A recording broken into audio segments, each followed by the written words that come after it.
வணக்கம், நான் மகேந்திரன்.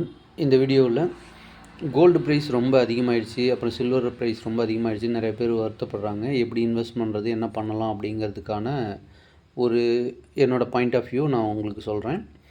இப்போ கோல்டு ப்ரைஸ் கோல்டு ஏன் எவ்வளவு டிமாண்ட் அப்படின்னா, அது வந்து ஒரு கரன்சி. ஒரு வேர்ல்டில் பிரச்சனைகள் இருக்கும்போது அது வந்து மக்கள் எல்லோரும் அதை தேடி போய் இன்வெஸ்ட்மெண்ட் பண்ண ஆரம்பிச்சிருவாங்க. அதனால் அது வந்து அதிகமான ப்ரைஸுக்கு போயிடும். சரி, அது ப்ரைஸ் அதிகமாகிடுச்சு, அது திரும்ப கீழே இறங்குமா அப்படின்னா, திரும்ப அது ஏறிடுச்சு. அது திரும்ப எல்லாம் பெரிய பெரிய ஆளுங்கள்லாம் விற்றுட்டு தங்கத்தை விட நல்ல ரிட்டர்ன் கொடுக்கக்கூடிய பாசிபிலிட்டி இருக்க ஏதாச்சும் ஒரு இன்வெஸ்ட்மெண்ட் கிடைச்சிது அப்படின்னா அதுக்கு மூவ் ஆன் ஆவாங்க.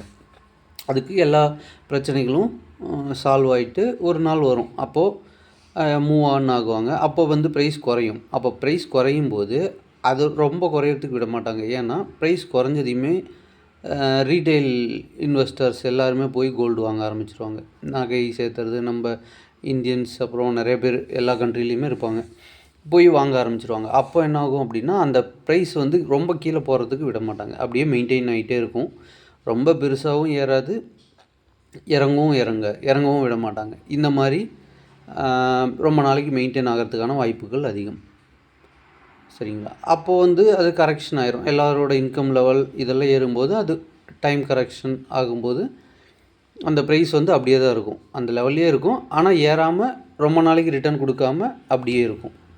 சடனாக அப்புறம் ஏதாவது பிரச்சனைகள் வருது அப்படின்னா அதை நோக்கி போனாங்க, தங்கத்தை நோக்கி இன்வெஸ்ட் பண்ணாங்க, திரும்ப சூட்டப் போயிடும், மேலே போயிடும். ஓகே, நீங்கள் கோல்டு வச்சுருக்கீங்க அப்படின்னா ஒன்றும் பிரச்சனை இல்லை. இல்லை புதுசாக நீங்கள் வாங்க போகிறீங்க அப்படின்னா கொஞ்சம் கொஞ்சமாக நீங்கள் எஸ்ஐபி முறையில் கோல்டு மியூச்சுவல் ஃபண்டில் நீங்கள் இன்வெஸ்ட்மெண்ட் பண்ணிவிட்டு, இல்லை கோல்டு காயினாவோ இல்லை வாங்கி வச்சுட்டு கொஞ்சம் கொஞ்சமாக வாங்கி வச்சிட்ருக்கிறது பெட்டர். அது வந்து நீங்கள் லாங் டேர்ம் அப்படின்னா ஒன்றும் பயப்பட தேவையில்லை. அதே மாதிரி கோல்டு வந்து ஒரு லிமிட்டுக்கு மேலே ரொம்ப ஒரு அசட்டாக அதை கன்சிடர் பண்ண முடியாது. அது வந்து எமர்ஜென்சி ஃபண்ட் மாதிரி நீங்கள் யூஸ் பண்ணிக்கலாம் ஒழிய அது வந்து கம்ப்ளீட்டாக அது வந்து ஒரு அசட் அப்படின்ட்டு நம்ம சொல்ல முடியாது. ஓகே, அது ஏன்னா அது வச்சுட்டு நீங்கள் அதுலேருந்து ரிட்டனோ இன்ட்ரெஸ்ட்டோ அந்த மாதிரி எதுவும் நமக்கு கிடைக்கிறதில்ல. அதை கரெக்டாக யூஸ் பண்ணுறதுனா ப்ளட்ஜ் பண்ணி நம்ம அந்த மணியை நம்ம எதுக்காக யூஸ் பண்ணிக்கிறோம், நம்ம பயன்பாடு எதுக்கு அப்படிங்கிறத பொறுத்து தான் அதோடய பெனிஃபிட் வந்து அதில் இருக்குது. சரிங்களா? கோல்டில் ஓகே, ஒரு லிமிட் அளவுக்கு ஓரளவுக்கு இருந்துச்சுன்னா போதும் கோல்டு. அதுக்கப்புறம் மீதி இருக்கிறது பாண்ட் இன்வெஸ்ட்மெண்ட் பண்ணுங்கள், ஈக்விட்டி மியூச்சுவல் ஃபண்ட் இன்வெஸ்ட்மெண்ட் நீங்கள் பண்ணுறது பெட்டராக இருக்கும். ஏன்னா லாங் டேர்மில் பார்த்தீங்க அப்படின்னா கோல்டை விட உங்களுக்கு ஈக்விட்டியில், அதாவது ஈக்விட்டி மியூச்சுவல் ஃபண்ட் இதில் வந்து ரிட்டர்ன் வந்து ரொம்ப அதிகமாக இருக்கும். பெட்டர் கோல்டு லாங் ரன்னில் நீங்கள் எடுத்து கம்பேர் பண்ணி பார்த்தீங்கனாலும் தெரியும்.